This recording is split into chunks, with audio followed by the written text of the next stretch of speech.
Good morning, is Jordan ng Nissan. So, next na review natin yung ating Nissan Almera manual. Okay, so, ito yung 1.5 white.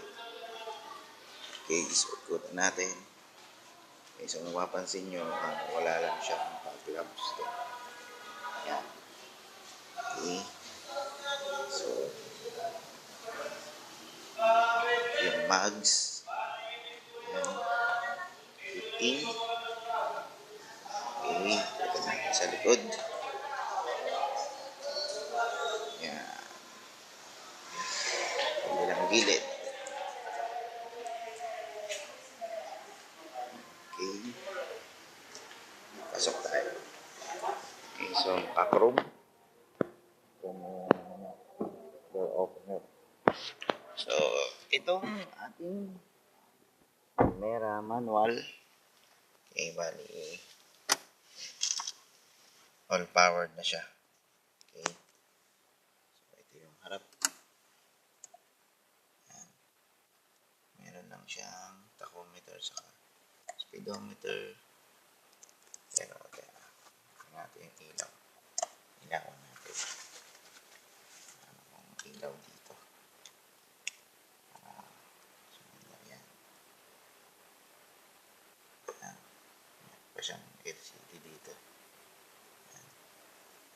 Okay, so ito yung kanyang unit. Yan. Aircon controls. Okay. Lighters. Yan, lighter. Cup holder. Dalawa. Manual to. Manual transmission. Okay. Yan. Cup holder sa gilid. And then dito sa likod. Yan. Okay.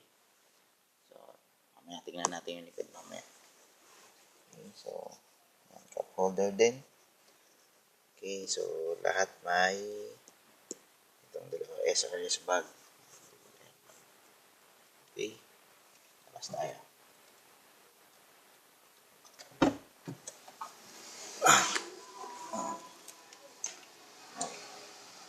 Okay, so yung gitna.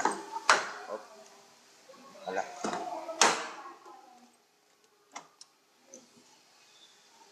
Yung gitna. Ay, yung likod pala. Sorry.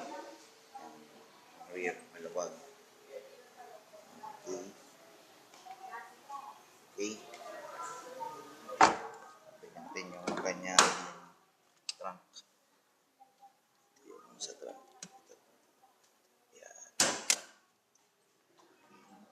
Makita natin yung likod. Ayaw. Sorry. Food pala yun na ano ko. Namuksan ko. Food. Ito yung sa trunk. Sorry. Ito yung trunk. Luwag. Okay. So, yan po nagtatapos yung magsin ng ating review ng Nissan Almera manual 1.5. So, sa mga interesado bumili o mag-inquire sa unit na to, text nyo lang kami dun sa number na sa screen. Thank you.